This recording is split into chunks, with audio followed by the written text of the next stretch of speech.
Todo ano. Tento fazer uma viagem para o interior de Minas Gerais ou Goiás, onde gosto de alugar uma casinha de campo pelo Airbnb para praticar caça esportiva. Nunca comprei um terreno próprio porque não justifica o custo apenas para essa viagem anual. Alugar por um fim de semana faz mais sentido, já que ainda estou aprendendo e ganhando experiência. Antigamente, eu ia com meu tio, mas, nos últimos anos, ele não tem estado bem de saúde, então passei a ir sozinho. Minha última viagem foi no final de 2022, em novembro. Aluguei uma casinha próxima a um parque estadual, um local bem isolado. Cheguei tarde na sexta-feira porque precisei voltar do trabalho, me preparar e pegar a estrada. Quando finalmente entrei na estradinha de terra particular que levava até a casa, já era noite e estava completamente escuro e silencioso. Nessa época do ano, as noites são frias e não há barulho de insetos, o que deixa o silêncio ainda mais profundo, especialmente em lugares tão afastados como aquele. Estacionei o carro bem perto da casa e o proprietário havia deixado a chave escondida embaixo do capacho, como combinado. Peguei minhas malas e entrei. O chalé era pequeno, mas muito aconchegante, e o dono já tinha ligado o aquecedor para mim. Em novembro, as noites naquela região podem ser bem geladas. A casa tinha Wi-Fi e TV a cabo, o que foi ótimo. Programei o alarme para acordar cedo e começar o dia antes do sol nascer, que é o melhor horário para encontrar caça como javalis e capivaras, dependendo da sorte. Na manhã seguinte, assim que o alarme tocou, me preparei rapidamente e fui para a mata. Como o local era novo para mim, escolhi um ponto entre algumas árvores caídas para me esconder e esperar. Geralmente, a caça envolve muita paciência, mas logo ouvi a voz de um homem me chamando por trás. Levei um susto e me virei rapidamente. Vi um homem de cabelos grisalhos, aparentando uns 50 anos, que se aproximava devagar. Ele parecia irritado e perguntou com raiva: "O que você está fazendo aqui?" Respondi surpreso: "Estou caçando." Ele disse: "Aqui é proibido caçar." Eu realmente não sabia disso e expliquei que não era da região. Ele retrucou dizendo: "Vi você chegando na casa ontem. Turistas sempre vêm para cá pelas razões erradas." Fiquei nervoso com o tom dele e disse que iria embora imediatamente. Peguei minhas coisas e comecei a voltar pelo mesmo caminho. Quando olhei para trás, ele já havia sumido na mata. Voltei para o chalé, peguei o carro e dirigi até outro parque estadual, que, segundo informações que pesquisei, permitia a caça em determinadas áreas. Tentei lá, mas a manhã foi frustrante, sem nenhum sucesso. Por volta do meio-dia, resolvi voltar ao chalé para descansar e comer algo. Quando cheguei, percebi que a porta estava destrancada. Tinha certeza de que a trancara ao sair. Lá dentro, parecia que algumas coisas haviam sido mexidas e o zíper da minha mochila estava aberto. Não me lembrava se tinha deixado assim, mas, por costume, sempre mantenho minhas coisas fechadas. Revisei rapidamente os cômodos da casa, mas não notei nada fora do lugar. Estava com muita fome, então peguei o carro e fui até o vilarejo mais próximo para comprar um lanche. Voltei para o chalé com comida e, depois de comer, acabei cochilando. Ao acordar, decidi dar mais uma volta na mata ao entardecer, mas o dia não foi nada produtivo. Como meu tio costumava dizer, encontrar um animal pode levar 10 minutos ou 10 dias, dependendo da sorte. Quando a noite começou a cair, resolvi voltar para o chalé. Ao chegar, fiz um jantar rápido e me joguei no sofá para assistir a um filme antigo enquanto comia. Não parava de pensar na porta destrancada e nas coisas aparentemente fora do lugar. Até aquele momento, nada havia sumido, o que me deixou ainda mais confuso. Talvez fosse só impressão minha. Depois de jantar, escovei os dentes e fui para o quarto, onde planejava assistir a outro filme até pegar no sono. Já estava meio dormindo quando ouvi um som distinto, como o de uma porta se abrindo lentamente. Aquilo me despertou imediatamente. Olhei ao redor e vi que a porta do armário, que eu tinha certeza de que estava fechada antes, agora estava ligeiramente aberta. Naquele momento, tudo pareceu fazer sentido. A porta destrancada, as coisas mexidas, não era coincidência. Levantei-me da cama, fui até minha mochila de caça e peguei minha arma, uma pistola que sempre levo nas viagens.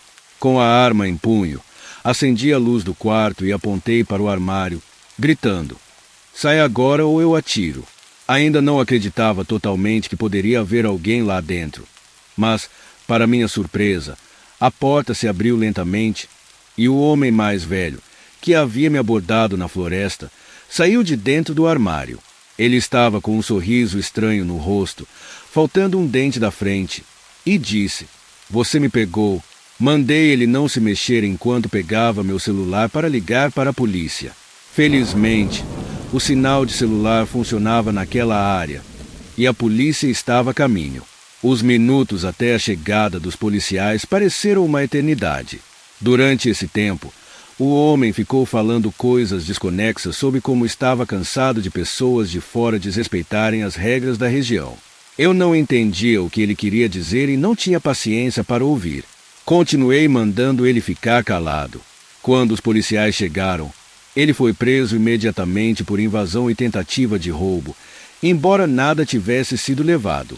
O homem afirmou que a porta estava destrancada, mas eu tinha quase certeza de que a trancara.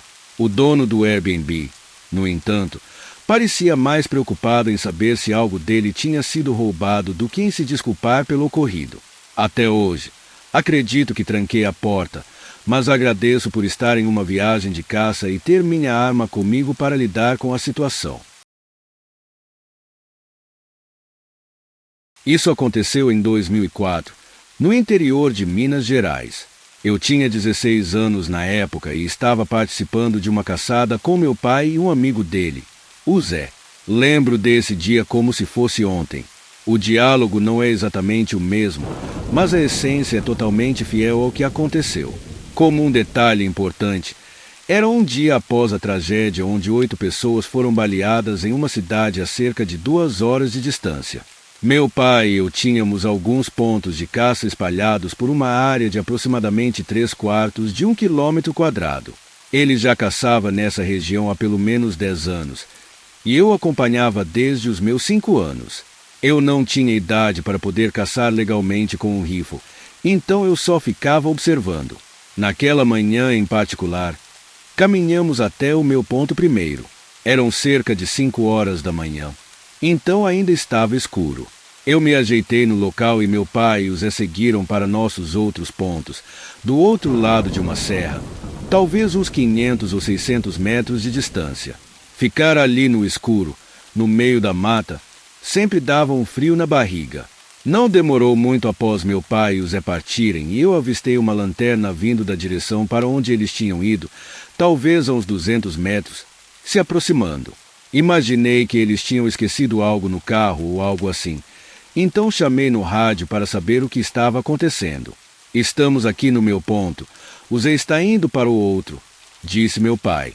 Obviamente, aquela lanterna era de outra pessoa. Mas isso não era raro naquela região. E eu não me preocupei no início, já que às vezes outros caçadores aparecem por lá. Além disso, havia uma área de estacionamento naquela direção. Acendi minha lanterna para que o outro caçador soubesse que já tinha alguém ali. Ele parou, vi a luz mudar de direção e seguir para outro lado. Não dei muita importância. Acabei cochilando enquanto ainda estava escuro. Quando acordei, o sol já estava nascendo e eram cerca de 8 da manhã. Fiquei observando um pouco e chamei meu pai no rádio para ver se ele tinha visto algo, mas ele não tinha percebido nenhum movimento ainda. Apenas ouvimos alguns tiros distantes. Decidi levantar e dar uma pequena caminhada, só para esquentar o corpo. Não fui longe, talvez uns 30 metros, sempre tentando fazer o mínimo de barulho. Voltei para o meu ponto e sentei novamente, observando com mais cuidado ao redor. Parecia tudo muito tranquilo. Então, finalmente, olhei para minha esquerda, onde tinha visto a lanterna mais cedo, e avistei algo laranja. Para quem não sabe, aqui no Brasil, Os caçadores também precisam usar um colete laranja durante a temporada de caça. Chamei meu pai e usei novamente no rádio para saber se algum deles estava se movendo. Meu pai respondeu que não, e não obtive resposta do Zé. Peguei meus binóculos da mochila para ver se conseguia identificar quem era, mas definitivamente não era o Zé. O sujeito estava me observando pelo visor de sua arma, apontando o rifle diretamente para mim. Isso é uma violação gravíssima das regras de segurança que todos aprendemos na educação de caçadores. Nunca aponte sua arma para algo que você não pretende atirar. Mas, mesmo assim, algumas pessoas ignoram essas regras, embora seja raro. Meu primeiro pensamento foi: que irresponsável! Mesmo eu olhando diretamente para ele, o cara não abaixava a arma. Comecei a ficar nervoso, pensando que poderia ser a próxima vítima de um acidente de caça. Peguei meu rifle com cuidado e me levantei, tentando me proteger atrás de algumas árvores enquanto andava pelo caminho ao lado do meu ponto. Estava numa pequena colina e o outro lado tinha uma elevação maior. Falei com meu pai no rádio para explicar a situação. Ele me disse para ficar quieto e fora de vista. Claro, sendo um jovem curioso, não consegui me conter e continuei espiando. Sempre que eu olhava, o cara ainda estava apontando na minha direção. Ele continuava mudando de posição. Eu espiava, me escondia, olhava de novo, e ele já estava uns 30 metros de onde estava antes. Isso durou uns 10 minutos, até que meu pai falou no rádio: "Como você está, filho?" Olhando em retrospectiva, ele claramente estava tentando me manter calmo. Mas na hora achei que ele não estava levando a situação a sério.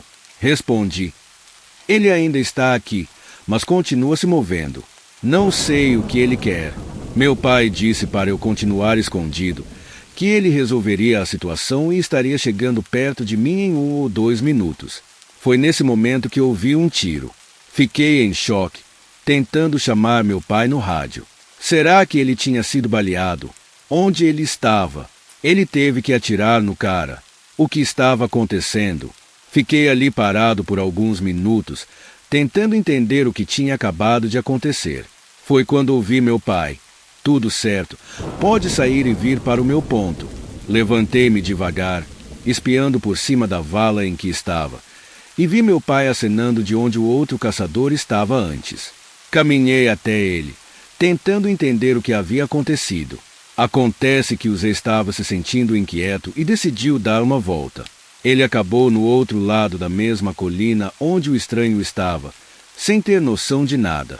O Zé tinha derrubado a bateria do rádio mais cedo, enquanto se ajeitava, então não sabia de nada do que estava acontecendo. O tiro que ouvi foi, na verdade, o Zé atirando em um animal. Meu pai disse que assim que o Zé atirou, o outro caçador simplesmente foi embora, andando em direção à estrada. Ajudamos o Zé com o animal e decidimos encerrar a caçada mais cedo.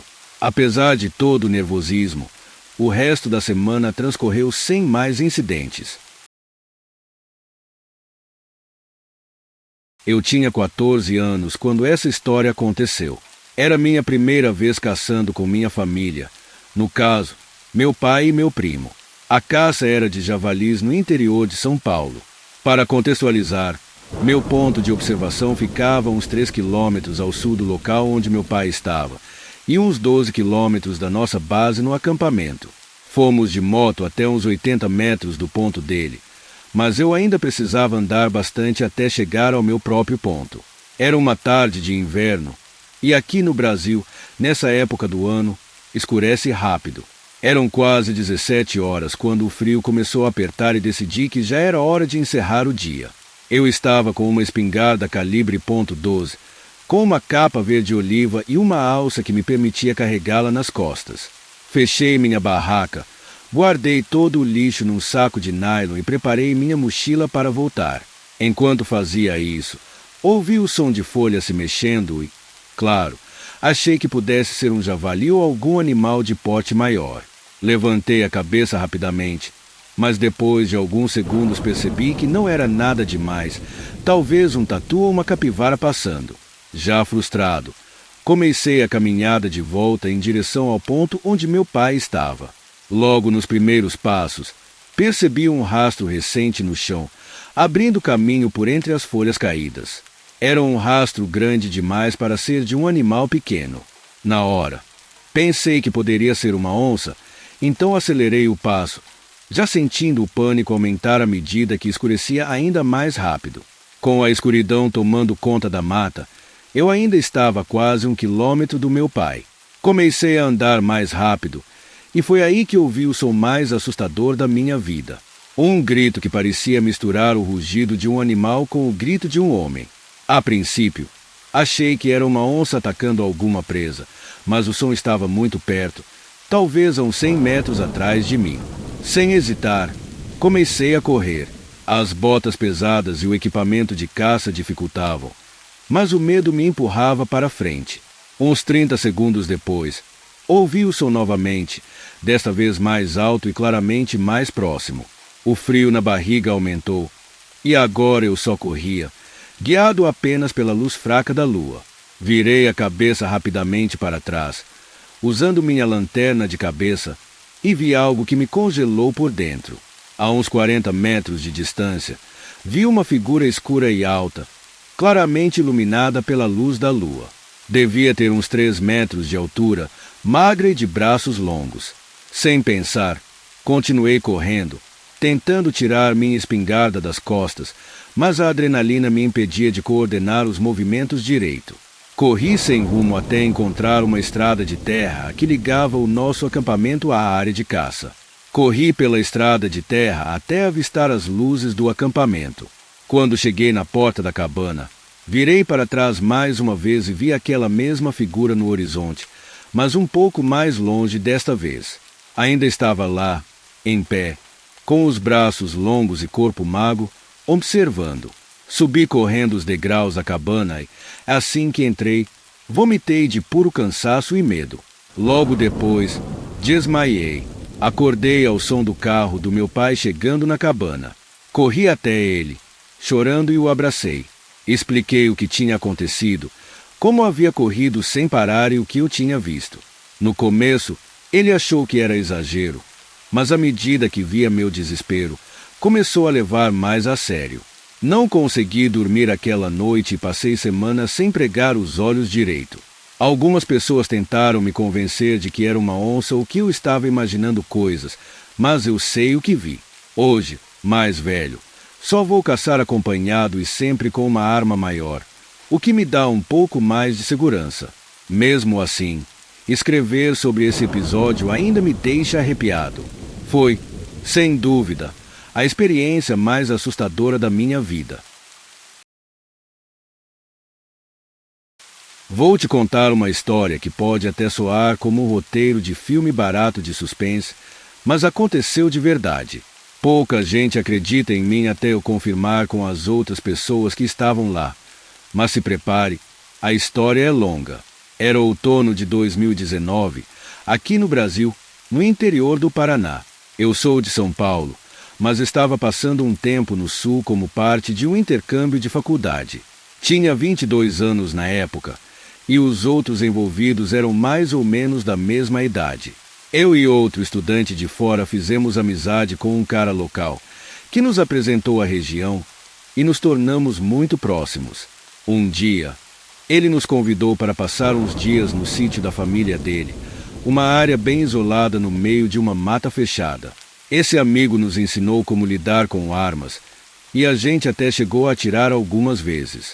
No final do ano, já com os estudos concluídos, ele sugeriu que passássemos mais alguns dias nesse mesmo sítio, só que dessa vez sem a presença do pai dele.